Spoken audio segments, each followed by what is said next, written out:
So, good morning, children. Today, as we were discussing yesterday, in the previous class, we had discussed about noun, and we had already understood about proper noun, common noun, and material noun.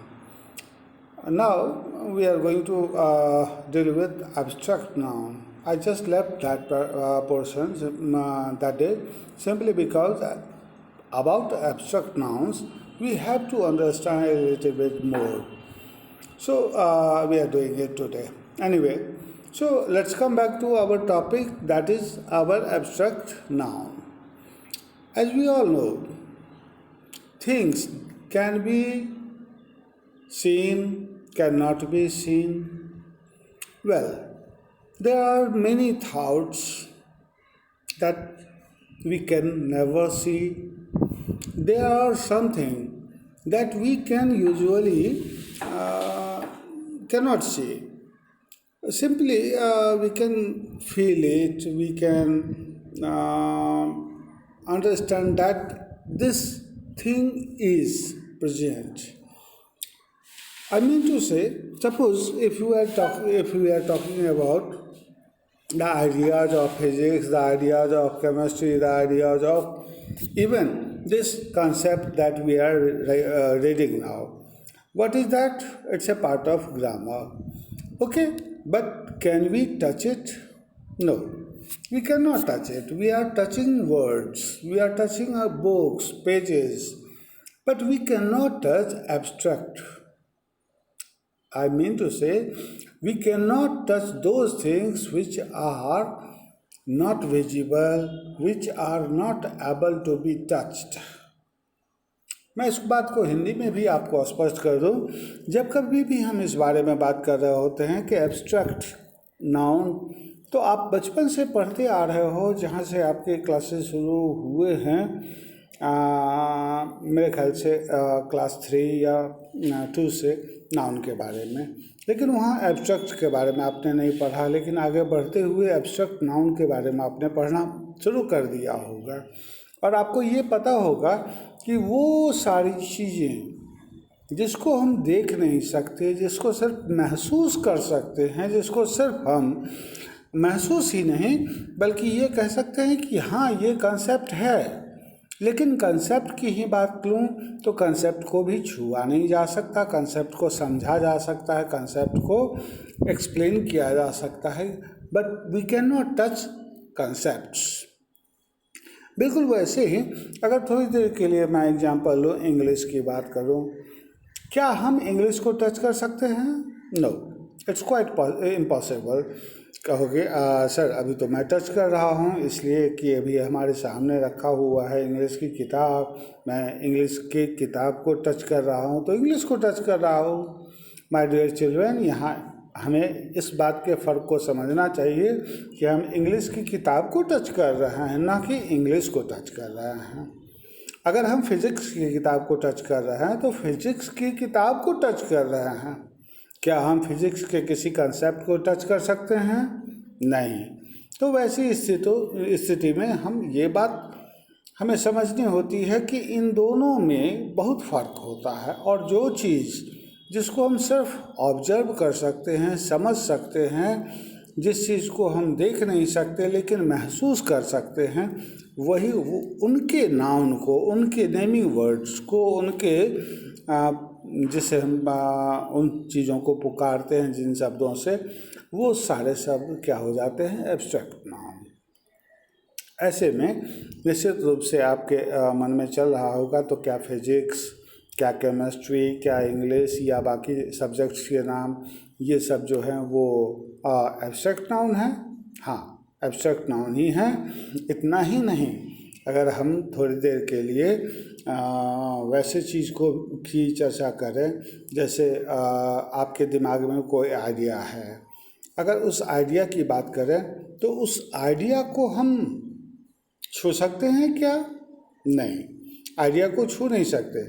हम सिर्फ उस idea को explain कर सकते हैं, हम उस idea को शेयर कर सकते हैं, लेकिन किसी भी तरीके से उसको छू नहीं सकते. तो ऐसे बहुत सारी चीज़ें हैं हमारे आसपास जिसके बारे में हम स्पष्ट रूप से कह सकते हैं, जैसे ईमानदारी, सच्चाई, टैलेंट, इंटेलिजेंसी, ऐसे वर्ड्स वगैरह जो हैं, आप इसके हिंदी मतलब को समझ रहे होंगे। आप गौर से सोचिए, क्या हम ट्रुथ, सच्चाई को छू सकते हैं? क्या हम ईमानदारी को छू सकते हैं? क्या हम बुद्धिमानी को छू सकते हैं? नहीं, सिर्फ हम उसको महसूस कर सकते हैं। और ऐसी स्थिति में ये सारे words like truth, talent, intelligence या फिर ऐसे बहुत सारे वर्ड्स जो बनते हैं, वो निश्चित रूप से हमारे एब्स्ट्रैक्ट नाउन में के कैटेगरी में आ जाते हैं।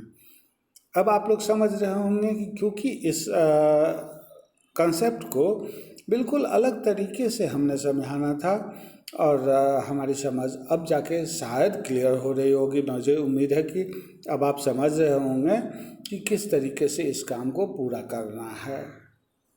एनीवे, इसके अलावा अगर हम कोशिश करें तो ये भी कोशिश कर सकते हैं कि बहुत सारे अलग अलग तरह के नाउन्स जो आपके पिछले सेशन की किताबें हैं उनमें आप जाएं, स्टोरी में, उनमें आप गौर से देखें कि अलग अलग पार्ट्स ऑफ स्पीच के वर्ड्स का इस्तेमाल किया गया है सेंटेंस बनने में। उस सेंटेंस, किसी भी स्टोरी को निकालेंगे तो मिल जाएगा। उस स्टोरी में आप आइडेंटिफाई करने की कोशिश करें कि ये प्रॉपर नाउन है, ये कॉमन नाउन है, ये मटेरियल नाउन है, या फिर ये एब्स्ट्रैक्ट नाउन है। हमें इस बात को समझना है, ज़रूरी है इस बात को समझना। इसलिए इसको जब तक हम प्रैक्टिस में नहीं शामिल करते तब तक हम पूरी तरह से कंसेप्ट को क्लियर नहीं कर पाएंगे, और जो कन्फ्यूजन रह जाएगा वो हमारे साथ आगे परेशानी का कारण बन सकता है। तो मैं समझता हूँ कि आप इस बात के महत्व को समझ रहे हैं। और रही बात इसके साथ होमवर्क सेक्शन की, तो मैं कोशिश कर रहा हूँ कि इसके साथ निश्चित रूप से कुछ एक्सरसाइजेज मैं आपको दूं, या फिर आप इसको दूसरे तरीके से लें। यूँ कहूँ कि आप अपनी बुक को, पिछले सेशन की बुक को आप निकालें और वहाँ उस बुक को आप उसी तरीके से कैटेगराइज करें।